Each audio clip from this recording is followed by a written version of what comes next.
Nous allons avoir un deuxième éclairage avec Daniel Cohn-Bendit. Je dis un mot, bien que c'est de nous tous celui qui a besoin d'être présenté.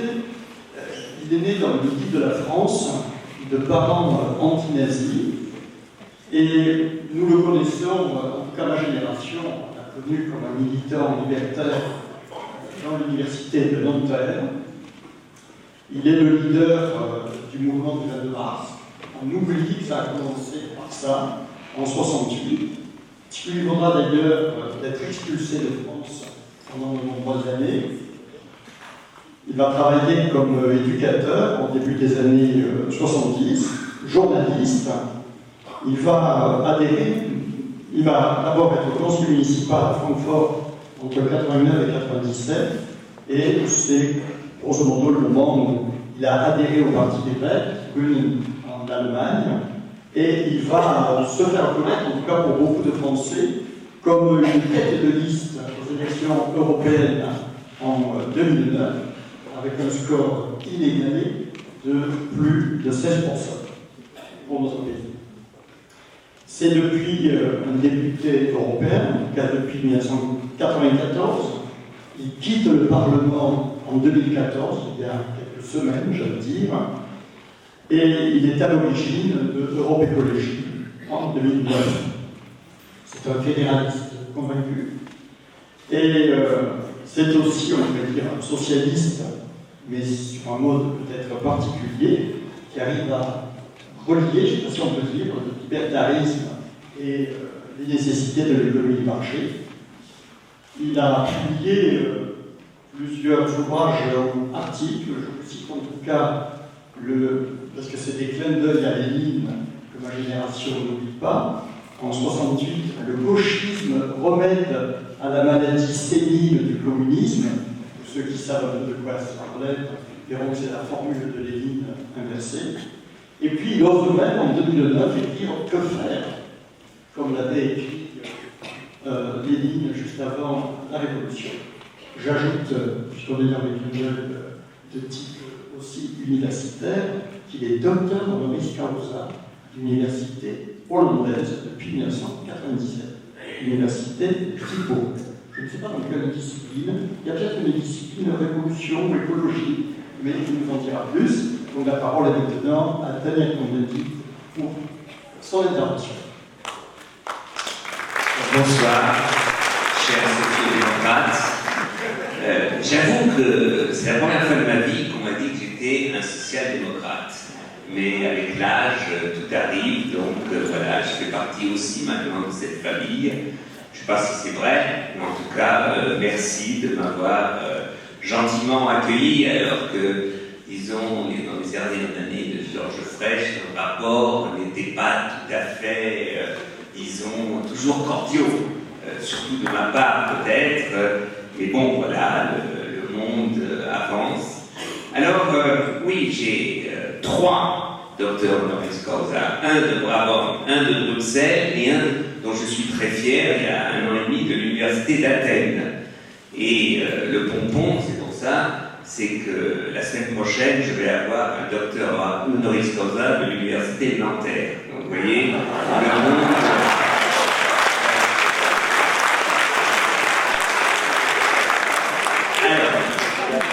Social-démocratie, vous avez dit social-démocratie, il existe en allemand, je traduis tout de suite en français après, un dicton qui dit « Wer uns verraten, Sozialdemokraten » qui nous a trahi, la social-démocratie. Si on veut, c'est dans l'histoire, disons, des mouvements révolutionnaires, c'est un peu les reproches de la gauche, qu'elle soit libertaire, de la gauche, qu'elle soit révolutionnaire, communiste, c'est que les sociodémocrates étaient des réformistes. Et donc, au moment de faire la révolution, ils ne faisaient pas la révolution, mais ils essayaient de trouver un compromis avec le pouvoir en place, en pensant que de toute façon la révolution n'était pas possible. Mais ce qui est vrai, c'est que les partis sociodémocrates, surtout à la française, mais même pendant toute une période historique à l'allemande, avaient face à des mouvements révolutionnaires, des mouvements plus à gauche, mauvaise conscience. Et c'est d'ailleurs ce qu'on retrouve aujourd'hui, d'ailleurs, dans le Parti socialiste. Je veux dire, Aujourd'hui, quand quelqu'un dont la pensée politique vole très bas, d'après moi, hein, comme Mélenchon accuse le Parti socialiste de libéralisme, ils ont mauvaise conscience, au lieu de lui dire tu ne sais pas ce que tu dis.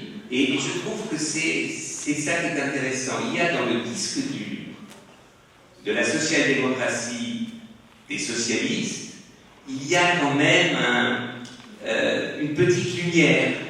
Et cette lumière, ça serait peut-être que quand même ce combat entre, disons, la classe ouvrière ou contre le capitalisme, on peut le gagner. Il y a autre chose que le capitalisme.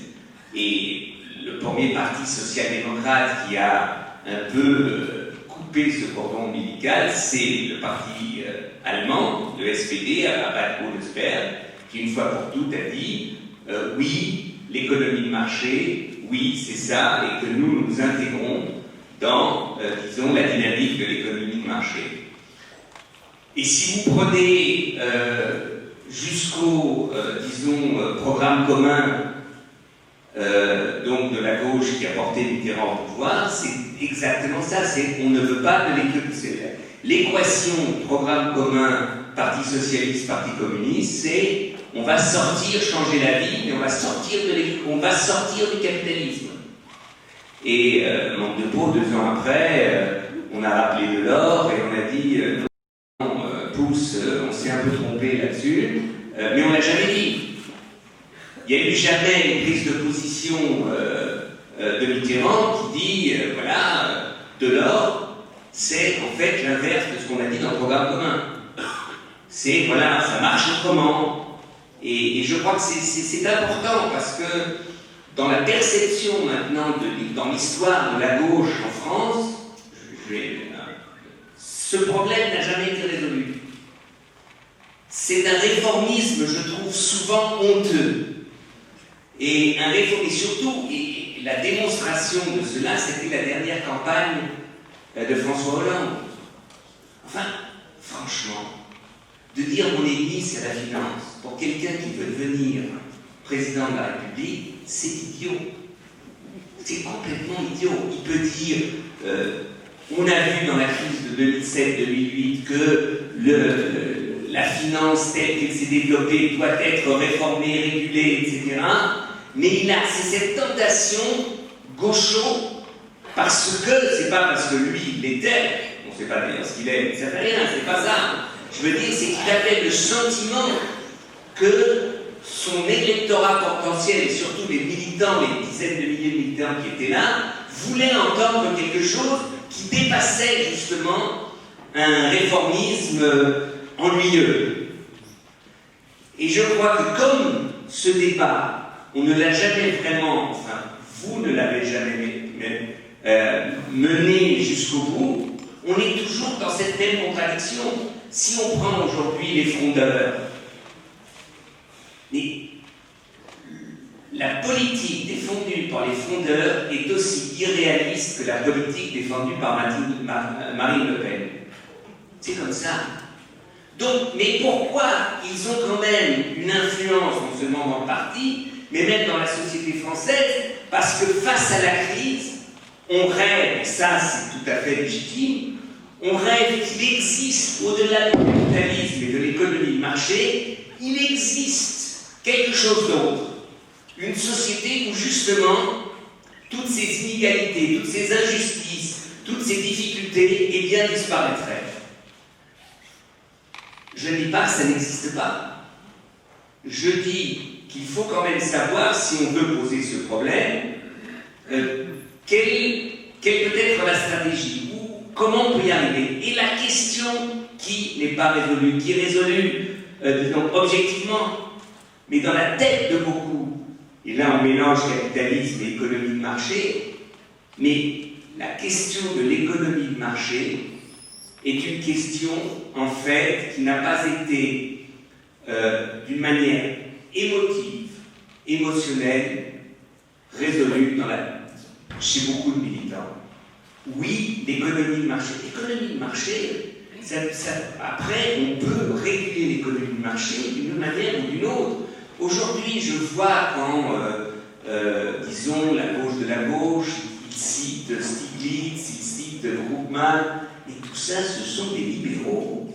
Alors, ils ont une stratégie économique qui est différente de celle de, disons, l'Allemagne aujourd'hui ou d'autres pays, mais de croire, et quand la gauche de la gauche et attaque s'est créée sur la taxe Tobin, mais Tobin était un néolibéral, qui avait, dans un moment de l'évolution de l'économie mondiale, dit attention, arrêtez les enfants, on ne peut pas continuer comme ça, il faut réguler une économie, une finance qui devient complètement folle. Il a proposé sa taxe, mais ce n'était pas la clé pour en finir avec l'économie de marché, c'était pour la sauver.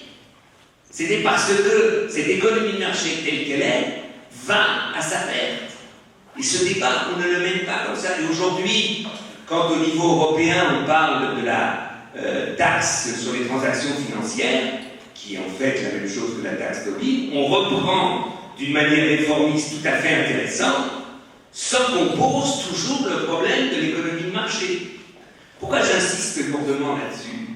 Parce que il y a un autre débat qui me dérange en France. Alors, si vous voulez, les communistes en Allemagne, dans les années 30, dénonçant le réformisme de la social-démocratie, c'était le social-fascisme.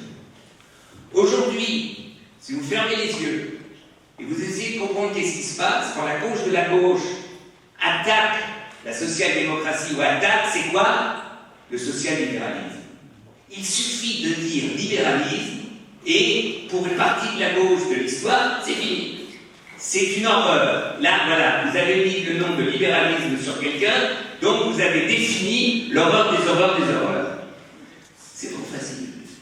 C'est trop facile, et je me rappelle, parce que c'était à Montpellier, lors de grand meeting pour le deuxième tour de Ségolène, ici à Montpellier. Il y a une histoire quand même très drôle. Après le premier tour de la campagne de Ségolène-Sarko, j'ai été voir Hollande, la nuit. Et j'ai dit à Hollande, écoute, si tu veux que Ségolène gagne, c'est ça la naïveté.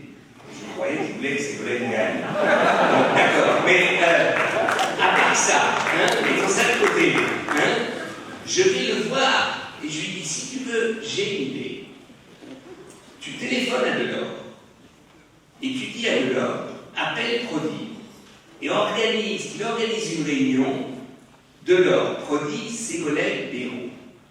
Pourquoi? Parce que Bayrou dit les deux modèles politiques, c'est Prodi et Delors.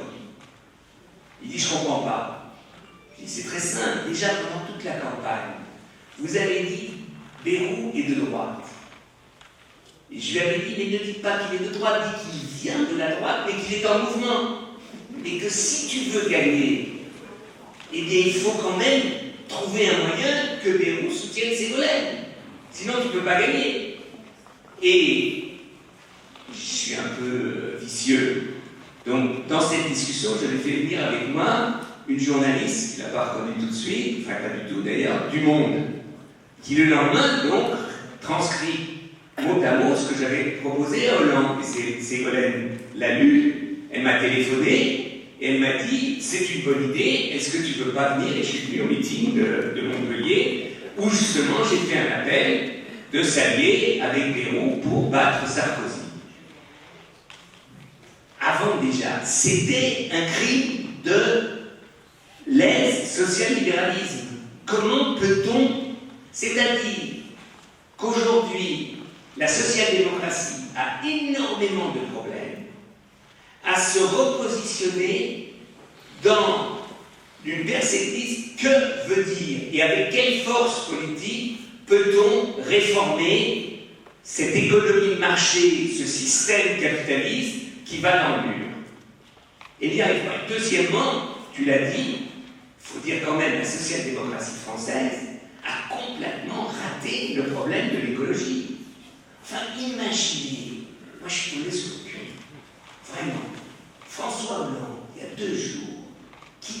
j'ai découvert le problème du réchauffement déclaré depuis que je suis à l'Élysée. Mais de Dieu, il est 20 siècles ou 150 siècles secrétaire national du Parti Socialiste et il n'avait pas vu avant qu'il y avait un problème de réchauffement climatique. Il faut se foutre de la gueule du monde. Franchement.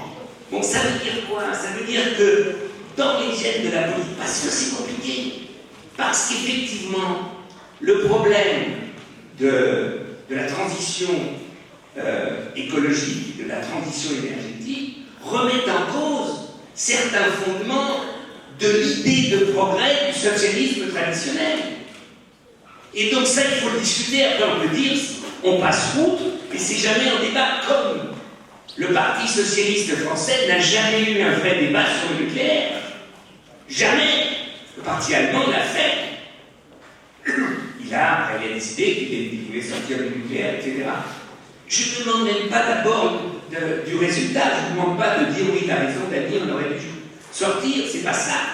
C'est que face à l'évolution du problème de l'écologie, disons depuis une vingtaine d'années, il n'y a pas eu un véritable débat dans la social-démocratie française. La même chose pour la social-démocratie italienne, la même chose pour la social-démocratie espagnole.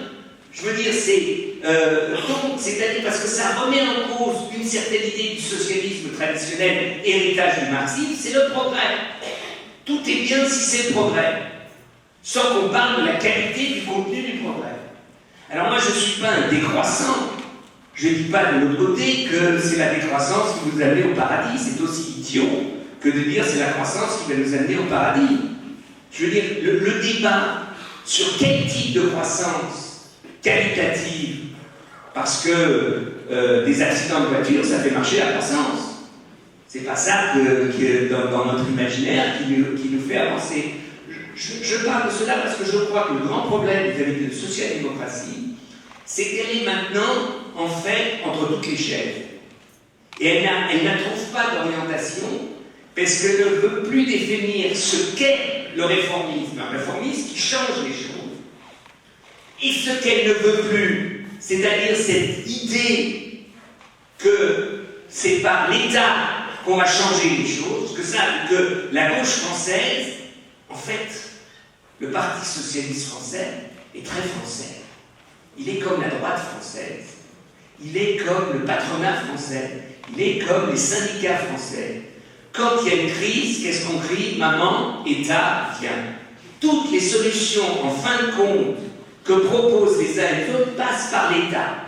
Le seul, il a eu du mal à remettre ça en question dans l'histoire des dernières années, c'est Rocard. C'est Rocard qui, à un certain moment, a dit arrêtez, on dit n'importe quoi là. Et la difficulté, c'est quand on dit ça, ça ne veut pas dire, on dit qu'on est keynésien. Keynes, c'est une histoire. D'abord, c'était un libéral, encore de l'économie de marché. Et deuxièmement, lui, c'est, dans un moment de crise, l'investissement par l'investissement public. Une vraie discussion. Ça se défend aujourd'hui. Dernier problème pour lancer. La social-démocratie française.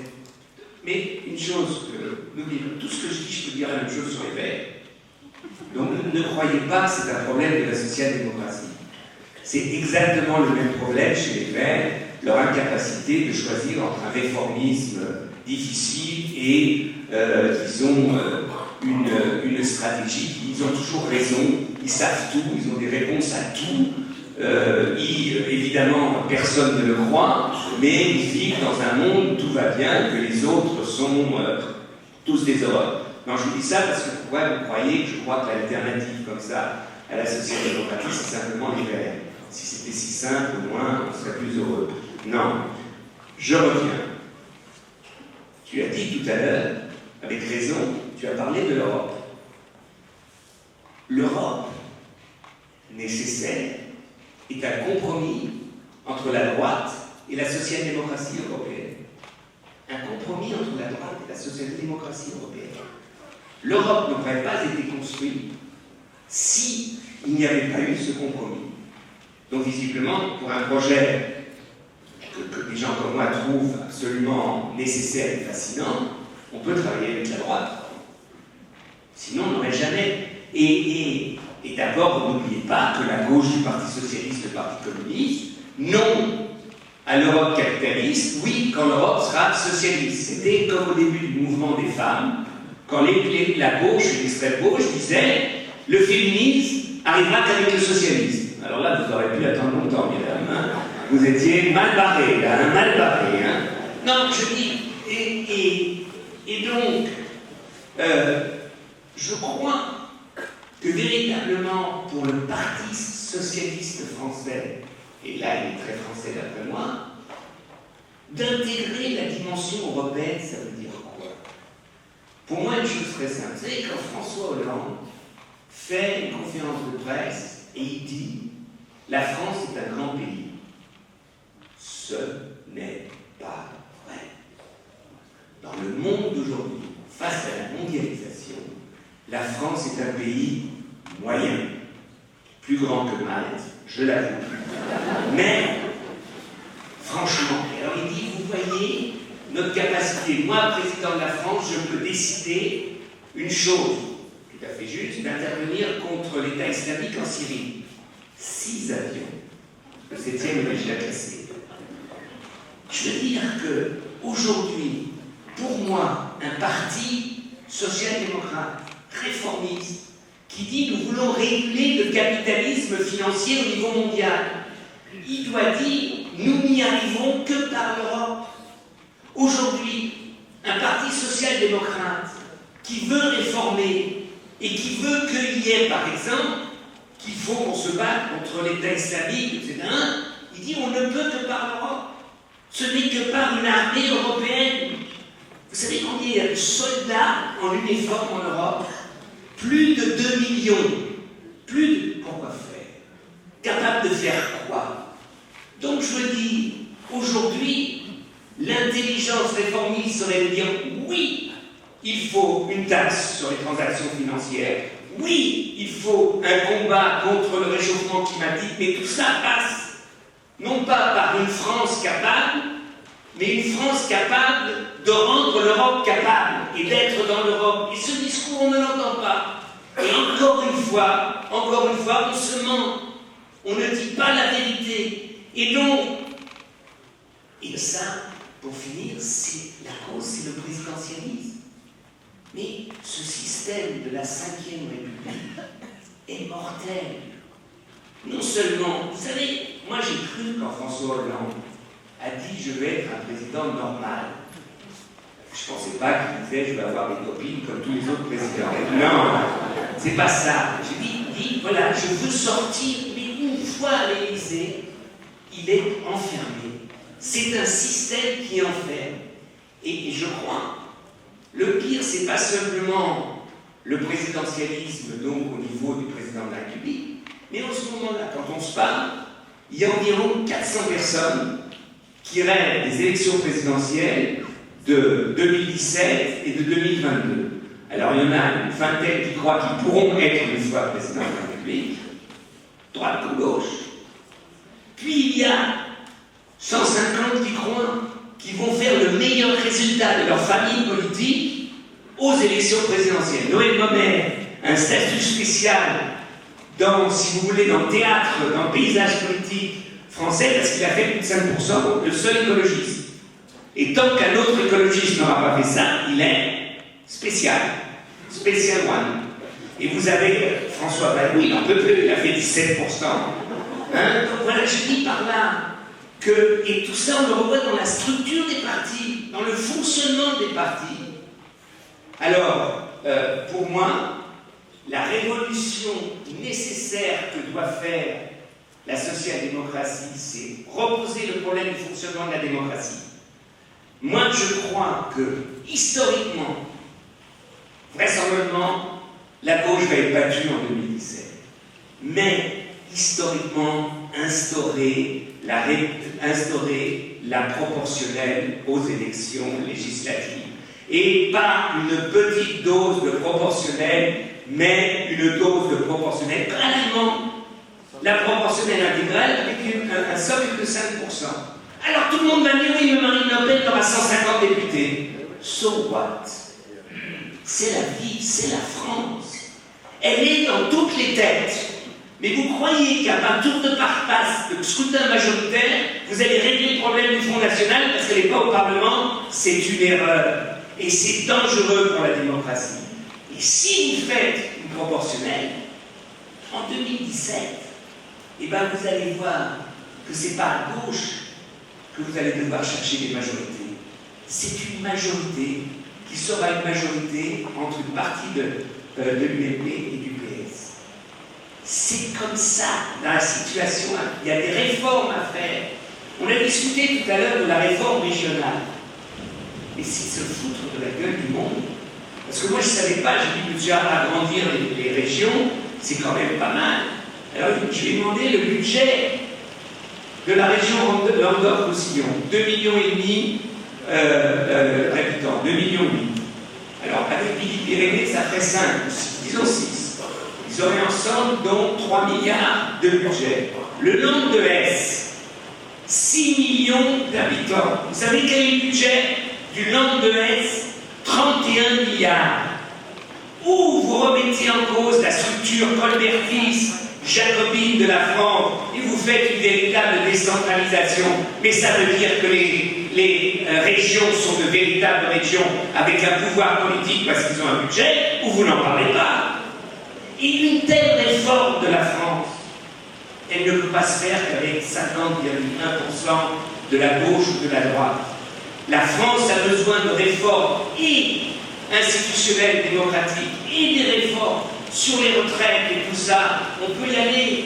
Moi, je vous dis, le problème, c'est pas la retraite à 65, à 66, à 67 ou à 63. Le problème, il est, nous vivons plus longtemps. On va vivre à 90, 95, 98, je sais pas quoi. Donc c'est vrai que la retraite à 60 ans ne veut rien dire. Ne veut absolument. Mais ce qu'il faut comme réforme que la droite et la gauche doivent faire ensemble pour enfin que ça avance, c'est de dire à partir de l'âge de 55 ans, on réduit le temps de travail. Et quand vous avez 65 ou 66 ans, vous travaillez que un tiers temps ou 40% du temps. Et personne ne dira quoi que ce soit. Mais c'est idiot de traiter quelqu'un qui a 65 ans avec le même nombre d'heures que quelqu'un qui a 22, 23 ou 25 ans. Ben, c'est quand même pas compliqué de penser comme ça. Et bien, je dis que pour moi, une réforme, que ce que la gauche aujourd'hui, qui a une majorité, introduction de la proportionnelle, serait pour la France une possibilité de se reposer totalement les problèmes de la démocratie. Ça serait un projet immédiat pour que la social-démocratie française reste avec une grande photo dans l'histoire de la France pour l'avenir. Merci.